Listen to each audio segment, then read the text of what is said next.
Hello guys, இன்னைக்கு இருக்கக்கூடிய மக்களுக்கு எந்தெந்த விஷயங்களெல்லாம் மற்றவங்க கிட்ட ஷேர் பண்ணலாம், எந்தெந்த விஷயங்களெல்லாம் மற்றவங்க கிட்ட ஷேர் பண்ணக்கூடாதுங்கிற அடிப்படையான புரிதலே கிடையாது. நம்ம எந்த ஒரு பர்சனை மீட் பண்ணாலும் அவங்கள பத்தி முழுசா தெரிஞ்சுக்கிறதுக்கு முன்னாடியே கண்மூடித்தனமா எல்லா விஷயங்களையும் எல்லார்கிட்டையுமே ஷேர் பண்றோம். ஆனா இந்த மாதிரி ஒரு சில விஷயங்களை யாருக்கிட்டையுமே சொல்லாம இருக்கிறது தான் நல்லது. இதுல நம்ம தெளிவா ஒரு விஷயத்தை புரிஞ்சுக்கணும். நம்மளை பத்தி எல்லாமே தெரிஞ்சுக்கணுங்கிற அவசியமே கிடையாது. அப்படி தெரிஞ்சுக்கவும் கூடாது. இந்த மாதிரி ரகசியங்களை பாதுகாக்கிறது தான் இருக்கிறதுலயே ரொம்ப கஷ்டமான டாஸ்கே.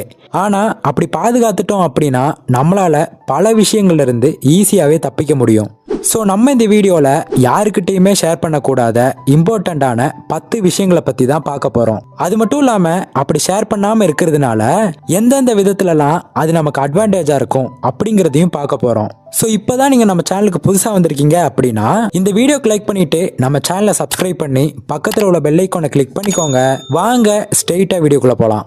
Number 1, your relationship. நீங்க யாரோட ரிலேஷன்ஷிப்ல இருக்கீங்கன்னு எப்பவுமே வெளியே சொல்லக்கூடாது. அதுக்கு முன்னாடி இந்த டீனேஜ்ல வரக்கூடிய ரிலேஷன்ஷிப்பை பத்தி பார்க்கலாம். டீனேஜ்னா என்னன்னு நம்ம எல்லாருக்குமே தெரியும். 13 to 19 இதுதான் டீனேஜ்ங்கிறது. இந்த ஏஜ்ல தான் உங்களுக்கு அதிகமான லவ், அஃபெக்ஷன், இப்ப என்னமோ கிரஷ்ங்கிறாங்களே அது வரும். அது மட்டும் இல்லாம இந்த வயசுல தான் அதிகமான ஹார்மோன்களும் சுரக்கும். ஆனா இந்த வயசுல வரக்கூடிய எந்த ஒரு ரிலேஷன்ஷிப்புமே 90% சக்சஸ் ஆகிறதே கிடையாது. இது எதனாலனா மினிமம் 20 வயசுல தான் நம்ம வெளி உலகத்தையே பார்க்க ஆரம்பிக்கிறோம். இதுக்கப்புறம் தான் நம்ம நிறைய மனிதர்களையும் சந்திப்போம், நிறைய அனுபவங்கள் நமக்கு கிடைச்சிருக்கும். ஸோ இதுக்கப்புறம் தான் நமக்கு ஒரு சரியான நபரையும் ஒரு சரியான ரிலேஷன்ஷிப்பையும் சூஸ் பண்ண முடியும். ஆனா எப்பவுமே நீங்க யாரோட ரிலேஷன்ஷிப்ல இருந்தாலுமே நீங்க அதை மற்றவங்க கிட்ட ஷேர் பண்ணணுங்கிற அவசியமே கிடையாது. அப்படி ஷேர் பண்றதால பல பிரச்சனைகளை தான் நீங்க சந்திக்க வேண்டி வரும். ஸோ உங்களோட எந்த ஒரு ரிலேஷன்ஷிப்பை பத்தியும் மற்றவங்க கிட்ட ஷேர் பண்ணாதீங்க. Number 2, your goals. அதாவது நீங்க அச்சீவ் பண்ண போறேன்னு நினைக்கிற விஷயத்த எல்லாருக்கிட்டையுமே சொல்றத நிறுத்துங்க. ரொம்ப க்ளோஸ் ஃப்ரெண்ட்ஸா இருந்தா கூட ஓகே. ஆனா எல்லாருக்கிட்டையுமே உங்க கோல்ஸை நீங்க சொன்னீங்கன்னா அது உங்களோட கோல்ஸை அச்சீவ் பண்ணாம தடுக்கிறதுக்கான வாய்ப்பை அதிகமாக்கும். இந்த மாதிரி உங்களோட கோல்ஸை மற்றவங்க கிட்ட சொல்லும் போது சைக்காலஜிக்கலா என்ன ஆகும்னா உங்க பக்கத்துல இருக்கவங்க உங்களை பாராட்டுவாங்க. ஆனா நீங்க உங்க ட்ரீம் அச்சீவ் பண்றதுக்கு முன்னாடியே அவங்க உங்களை பாராட்டும் போது உங்களோட மைண்ட் அந்த பாராட்டுகள்னால அதை அச்சீவ் பண்றதுக்கு முன்னாடியே சாட்டிஸ்ஃபைட் ஆயிடும். இதன் காரணமா உங்க கோல்ஸுக்காக நீங்க போடக்கூடிய எஃபர்ட்டும் ரொம்பவே கம்மியாயிடும். அது மட்டும் இல்லாம நான் இதைத்தான் செய்ய போறேன் அப்படின்னு உங்க கோல்ஸை நீங்க மத்தவங்க கிட்ட சொல்லி ஒருவேளை உங்களால அதை செய்ய முடியாம போனா அதுக்கப்புறம் அந்த விஷயத்த சொல்லியே உங்களை கிண்டல் பண்றதுக்கான வாய்ப்பையும் நீங்களே உருவாக்கி கொடுக்கற மாதிரி ஆகுது. அட் த சேம் டைம் நான் ஏன் உங்க க்ளோஸ் ஃப்ரெண்ட்ஸ் கிட்ட மட்டும் சொல்லலாம்னு சொன்னேன்னா நம்மளோட யாரோட க்ளோஸ் ஃப்ரெண்டா இருந்தாலும் சரி, நம்ம ஒரு விஷயம் பண்ண போறோம்னு அவங்கிட்ட சொன்னோம்னா கண்டிப்பா அவன் பாராட்ட மாட்டான். அதுக்கு பதிலா நம்மள கிண்டல் தான் பண்ணுவான். இதனால அவன் உங்களை கிண்டல் பண்ணதுக்காகவே அந்த விஷயத்த எப்படியாவது செஞ்சணுங்கிறதுக்காகவே அந்த விஷயத்த செஞ்சு உங்க கோலையும் நீங்க அச்சீவ் பண்ணிடுவீங்க. அதை விட்டுட்டு உங்களோட கோல்ஸை நீங்க எல்லார்கிட்டயுமே சொல்லும் போது அதை அச்சீவ் பண்றதுக்கான வாய்ப்பு ரொம்பவே கம்மியாகுது. ஸோ நீங்க உங்களோட கோல்ஸ் அண்ட் அச்சீவ்மெண்ட்ஸை எல்லார்கிட்டயுமே ஷேர் பண்ணாதீங்க. Number 3, other people secrets. துரோகியை கூட மன்னிக்கலாம், ஆனா நம்பிக்கை துரோகியை மன்னிக்கவே முடியாதுங்கிற மாதிரி என்னைக்குமே நம்ம ஒரு நம்பிக்கை துரோகியா இருந்துடக்கூடாது. மற்றவங்க நம்மளை நம்பி ஒரு சீக்ரெட் சொன்னாங்கன்னா அதை கடைசி வரைக்கும் யாருக்கிட்டையுமே சொல்லக்கூடாது. ஏன்னா அது அவங்கள மட்டும் காயப்படுத்தாது, நம்மளோட கேரக்டரையும் சேர்த்தே ஸ்பாயில் பண்ணிரும். ஸோ யாராவது நம்மளை நம்பி ஏதாவது சீக்ரெட் சொன்னா அவங்கள எப்பவுமே ஏமாத்தக்கூடாது. Number 4, other people characters. உங்களுக்கு சில பேரை பிடிக்காம இருக்கலாம். அந்த மாதிரி உங்களுக்கு பிடிக்காதவங்கள பத்தி மற்றவங்க கிட்ட நீங்க பேசுறத நிறுத்துங்க. ஏன்னா அவங்கள பத்தி நீங்க புரிஞ்சுக்கிட்ட விதம் எப்பவுமே சரியா இருக்கணுங்கிற அவசியமே இல்லை. எப்பவுமே நான் சரியா தான் புரிஞ்சுக்குவேன், சரியா தான் செய்வேன், சரியா தான் நடந்துக்குவேன் அப்படின்னு உங்களால சொல்ல முடியாது.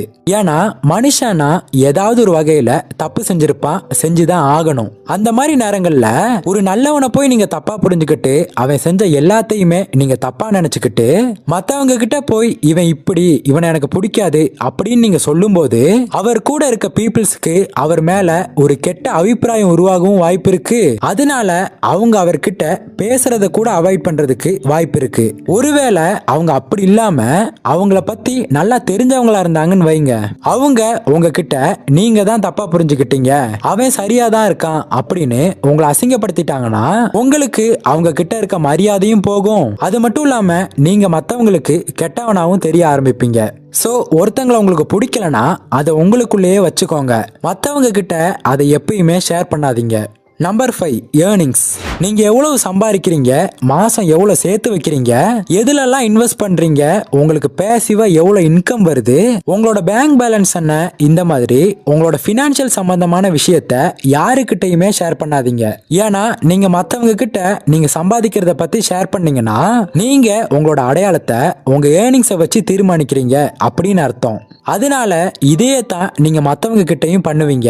உங்களோட பினான்சியல் சிச்சுவேஷன் எதுவா இருந்தாலும் சரி, அது நல்ல நிலைமையில இருந்தாலும் சரி, மோசமான நிலைமையில இருந்தாலும் சரி, அது என்னன்னு மத்தவங்க கிட்ட ஷேர் பண்ணாதீங்க.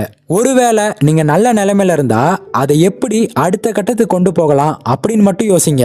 இல்ல மோசமான நிலைமையில இருந்தீங்க அப்படின்னா அதை எப்படி சரி பண்ணலான்னு நீங்களாவே யோசிங்க. அதை விட்டுட்டு உங்களோட பினான்சியல் சிச்சுவேஷன் ரொம்ப மோசமா இருக்குன்னு அதை மத்தவங்க கிட்ட போய் நீங்க சொல்றதால பைசாக்கு கூட பிரயோஜனம் கிடையாது. Number 6, your strength and weakness. உங்களோட பலவீனம் எதுவா வேணா இருக்கலாம். உங்களோட ஃபேமிலியா இருக்கலாம், இல்லனா உங்களோட கோவமா இருக்கலாம். எதுவா வேணா இருக்கட்டும், அந்த வீக்னஸை, அதாவது அந்த பலவீனத்தை யாருக்கிட்டையுமே ஷேர் பண்ணாதீங்க. ஏன்னா உங்களை பிடிக்காதவங்க உங்களை கஷ்டப்படுத்துறதுக்காகவும் உங்களை மற்றவங்க முன்னாடி கேவலப்படுத்துறதுக்காகவும் அவங்க உங்க பலவீனத்தை அட்வான்டேஜா யூஸ் பண்ணிக்குவாங்க. உதாரணத்துக்கு கோவம் தான் உங்க பலவீனம் அப்படின்னா என்னைக்குமே அவங்க உங்களை கோவப்படுத்தி உங்களை மற்றவங்க முன்னாடி கெட்டவனா தான் போர்ட்ரே பண்ண ட்ரை பண்ணுவாங்க. அதே மாதிரி உங்க பலம் என்ன அப்படிங்கறத மத்தவங்க கிட்ட சொன்னீங்கன்னா அதை அவங்க அழிக்க தான் நினைப்பாங்களே தவிர அதை நினைச்சு சந்தோஷப்பட போறது கிடையாது. சோ உங்க பலம் என்ன, பலவீனம் என்ன அப்படிங்கறத மத்தவங்க கிட்ட ஷேர் பண்ணாதீங்க. உங்களோட ஸ்ட்ரென்த் அண்ட் வீக்னஸ் என்னங்கிறது உங்களுக்கு தெரிஞ்சா மட்டும் போதும். Number 7, your past. உங்க கடந்த காலம்ங்கிறது முடிஞ்சு போன ஒரு விஷயம். அதை திரும்ப நிகழ்காலத்துக்கு கொண்டு வரக்கூடாது. அப்படி கடந்த காலத்துல நடந்த விஷயங்கள் எதுவா இருந்தாலும், நல்லதா இருந்தாலும் சரி, கெட்டதா இருந்தாலும் சரி, யாருக்கிட்டையுமே அதை ஷேர் பண்ணாதீங்க. முக்கியமா நீங்க கடந்த காலத்துல செஞ்ச தப்பு இல்லனா நீங்க பேசின பொய், இது எதையுமே சொல்லக்கூடாது. ஏன்னா உங்க கூட இருக்க எல்லாருக்குமே நீங்க சொல்ற விஷயம் நீங்க சொன்ன விதத்துல தான் புரியும்னு சொல்ல முடியாது. நீங்க ஒரு விதத்துல சொல்லியிருப்பீங்க, ஆனா மத்தவங்க அதை வேற விதத்துல புரிஞ்சிருப்பாங்க. அதே மாதிரி நீங்க கடந்த காலத்துல செஞ்ச தப்ப மத்தவங்க கிட்ட சொல்லும் போது சில பேர் சரி பரவாயில்ல, இவன் இப்ப எப்படி இருக்காங்கிறது தான் முக்கியம், கடந்த காலத்துல அவன் எப்படி வேணா இருந்துட்டு போட்டோம், அது முக்கியம் இல்ல அப்படின்னு மெச்சூர்டா நடந்துக்குவாங்க. ஆனா சில பேர் பாத்தீங்கன்னா உங்களோட கடந்த காலத்தை வச்சே உங்களை தப்பா எடை போட ஆரம்பிச்சிருவாங்க. உதாரணமா உங்க கடந்த காலத்துல உங்களை முழுசா நம்பின ஒருத்தருக்கு நீங்க உங்களுக்கு தெரிஞ்சோ தெரியாமலோ ஒரு துரோகம் பண்ணிருக்கலாம். ஆனா அதுக்கப்புறம் நீங்க அந்த தப்பை உணர்ந்து திருந்திருக்கலாம், இல்ல அதுக்கான கஷ்டத்தையும் நீங்க அனுபவிச்சிருக்கலாம். ஆனா இத பத்தி நீங்க மத்தவங்க கிட்ட ஷேர் பண்ணீங்கன்னு வைங்க, சில பேர் பெருசா எடுத்துக்க மாட்டாங்க. ஆனா சில பேர் உங்க மேல உள்ள நம்பிக்கை இழந்து இனிமே உங்க மேல நம்பிக்கையே வராத சூழ்நிலைக்கு ஆளாக்கப்படுவாங்க. அவங்களுக்கு துரோகம் பண்ண மாதிரி இவன் ஏன் நமக்கு பண்ண மாட்டான் அப்படிங்கிற ஒரு சந்தேகம் தான் அவங்களுக்குள்ள ஏற்படும். சோ கடந்த காலங்கிறது முடிஞ்சு போச்சு. அதுல நடந்த தப்பான விஷயங்கள்ல இருந்து நீங்க கத்துக்கிட்டு அதை மறக்கணும். அதை பத்தி நீங்க மத்தவங்க கிட்ட ஷேர் பண்ண கூடாது, அது என்னவா இருந்தாலும் சரி. Number 8, how you feel about someone. மற்றவங்களை பத்தி நீங்க என்ன நினைக்கிறீங்க அப்படிங்கிறத அவங்கள தவிர நீங்க யாருக்கிட்டையுமே சொல்லாதீங்க. நீங்க ஒருத்தர் நம்பிக்கையானவர்னு மற்றவங்க கிட்ட எதர்ச்சியா ஷேர் பண்ணலாம், ஆனா அது மற்றவங்களோட காதுல கூட விழுறதுக்கு சான்ஸ் இருக்கு. ஒருத்தர் இப்படிதான், இவரோட கேரக்டர் இதுதான் அப்படின்னு நீங்க நினைச்சீங்கன்னா அதை உங்க மனசுக்குள்ளேயே வைக்கணும். அதை இல்லாம அதை நீங்க ஒருத்தர்கிட்ட ஷேர் பண்ணி அது மற்றவங்க காதுல விழுந்துருச்சு அப்படின்னா அது உங்க 2 பேருக்கும் மத்தியில இருக்க ஒரு நல்ல ரிலேஷன்ஷிப்பையே பாதிக்க வாய்ப்பு இருக்கு. சோ எப்பவுமே நீங்க மத்தவங்கள பத்தி என்ன நினைக்கிறீங்கிறத யாருக்கிட்டையுமே ஷேர் பண்ணாதீங்க. ஒருவேளை அப்படி சொல்லியே ஆகணும் அப்படின்னு நீங்க நினைச்சீங்கன்னா அதுக்கு சம்பந்தப்பட்டவங்க கிட்டயே நேரடியா போய் சொல்லுங்க.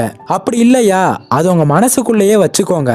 அதை விட்டுட்டு அதை மத்தவங்க கிட்ட நீங்க சொல்றதால உங்களுக்கு தான் பிரச்சனை அதிகமாகுமே தவிர அதனால உங்களுக்கு வேற எந்த ஒரு யூஸ்மே கிடையாது. Number 9, personal life. உங்க ஃபேமிலியில நடக்கிற பிரச்சனைய மற்றவங்க கிட்ட சொல்றத நிறுத்துங்க. ஏன்னா என்னைக்கு நம்ம ரிலேஷன்ஷிப் பத்தின விஷயங்களை வெளியே கொண்டு போறோமோ அன்னைக்கு பிரச்சனைகள் வேற மாதிரி வளர ஆரம்பிக்கும். அவங்க ஃபேமிலி எப்பவுமே இப்படித்தான் சண்டை போட்டுக்கிட்டே இருப்பாங்க அப்படின்னு சொல்லி உங்க ஃபேமிலி கடையில வந்து ஏத்தி தான் விடுவாங்களே தவிர அதை சரி செய்ய மாட்டாங்க. அது அவங்களுக்கு ஜஸ்ட் டைம் பாஸ், அதாவது பொழுதுபோக்காக தான் இருக்கும். ஸோ உங்க ரிலேஷன்ஷிப்ல இருக்கக்கூடிய பிரச்சனையை மற்றவங்க கிட்ட ஷேர் பண்ணாதீங்க. Number 10, your secrets. உங்களுக்குள்ளேயும் சில ரகசியங்கள் இருக்கும். அந்த ரகசியங்களை முடிஞ்ச வரைக்கும் யாருக்கிட்டையுமே ஷேர் பண்ணாதீங்க. நீங்க சில நேரங்கள்ல உங்க க்ளோஸ் ஃப்ரெண்ட்ஸ் கிட்ட நான் யாருக்கிட்டையுமே இதை சொன்னதில்ல, இல்லனா நான் யாருக்கிட்டையுமே சொல்லாத சீக்ரெட்டை உங்ககிட்ட சொல்றேன் அப்படின்னு உங்க சீக்ரெட்டை எல்லாருக்கிட்டையுமே சொல்ல ஆரம்பிச்சிருவீங்க. ஸோ சீக்ரெட்டுங்கிறது சீக்ரெட்டா தான் இருக்கும், அதை நீங்க யாருக்கிட்டையுமே சொல்லாத வரைக்கும். ஸோ உங்க சீக்ரெட்டை சீக்ரெட்டா வைங்க, மற்றவங்க கிட்ட சொல்லாதீங்க. ஸோ அவ்வளோதான் கைஸ். இப்போ சொன்ன இந்த விஷயங்களை நீங்கள் யாருக்கிட்டையுமே ஷேர் பண்ணாமல் இருந்தாலே போதும். இதன் மூலமா உங்கள் ஃபியூச்சரில் வரக்கூடிய பிரச்சனையை கூட நீங்கள் தவிர்க்க முடியும். ஸோ எந்த சுச்சுவேஷன்லையும் எந்த காரணத்திலையும் இந்த 10 விஷயங்களை யாருக்கிட்டையுமே ஷேர் பண்ணாதீங்க. ஸோ அவ்வளோதான். இந்த வீடியோ உங்களுக்கு யூஸ்ஃபுல்லாக இருந்திருக்கும் நம்புறேன். அப்படி யூஸ்ஃபுல்லாக இருந்தால் இந்த வீடியோக்கு லைக் பண்ணுங்க, உங்கள் ஃப்ரெண்ட்ஸ் அண்ட் ஃபேமிலி மெம்பர்ஸுக்கு ஷேர் பண்ணுங்க. அப்புறம் மறக்காம நம்ம சேனலை சப்ஸ்கிரைப் பண்ணி பக்கத்தில் உள்ள பெல் ஐக்கானை கிளிக் பண்ணிக்கோங்க. இன்னொரு இதே மாதிரியான யூஸ்ஃபுல்லான இன்ஃபர்மேஷனோட உங்களை வந்து மீட் பண்ணுறேன். தேங்க்ஸ் ஃபார் வாட்சிங்.